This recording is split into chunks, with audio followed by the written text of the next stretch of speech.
l'intérêt d'organiser une telle manifestation au Maroc, c'est d'abord le fait de se retrouver entre des personnes venant de 90 pays, des professionnels aguerris, des experts de grandes volées et des académiciens, des chefs d'entreprise. Donc c'est un premier point, c'est de construire du networking, c'est très important.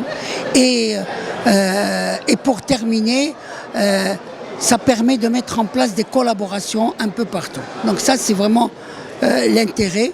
Et puis il y va évidemment la notoriété du Maroc. La notoriété du Maroc, elle est là. En ce qui concerne ce qu'on attend de ce congrès, d'abord des actions concrètes, ne serait-ce que l'établissement de relations entre les uns et les autres, et pour contribuer et continuer à promouvoir la culture de santé et de sécurité partout dans le monde en faveur de la santé des travailleurs. Donc ça c'est un... Et puis le dernier point... Quel est l'impact? Oui.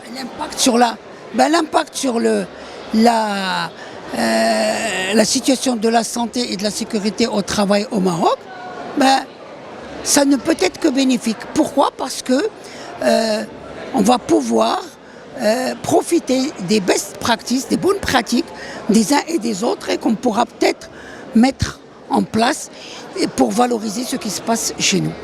Alors on m'a posé la question sur les 4,25% du PIB. Ce sont les estimations du Bureau international du travail.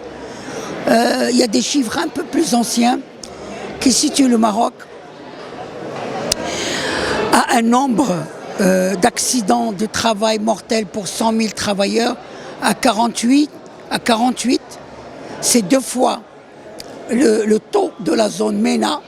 C'est 16 fois le meilleur de la classe qui est la Finlande. Donc voilà, ça s'explique tout simplement. Alors qu'attendez-vous des recommandations de cet événement pour élaborer bien évidemment une stratégie de lutte contre ces défauts de la santé de médecine? Je pense que les retombées de ce congrès, c'est juste d'abord et avant tout de faire prendre conscience de l'importance de la prévention des risques professionnels. Si je vous dis 4,25, alors qu'on nous cherchons des points de croissance, il y a quelque chose qui ne va pas. Donc on investit dans la santé et la sécurité au travail, ça va nous permettre d'être beaucoup plus efficaces et efficients. Et peut-être que ça nous fera gagner des points de croissance. Voilà, merci. Comme dernier point, s'il vous plaît, par rapport à l'impact social sur l'individu qui est la victime de... Oui. Je vais vous faire... Le calcul est simple. Un salarié malade vous coûte à l'entreprise au moins 3 fois ou 4 fois.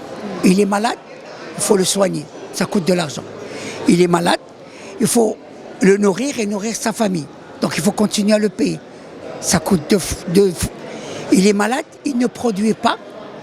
Donc il fait baisser la productivité. Ou il est malade, on le remplace. Et on le remplace, on va le payer lui et on va payer son remplaçant. Vous voyez que finalement, un salarié malade, je vois que un salarié malade coûte énormément à son entreprise et à l'économie d'un pays.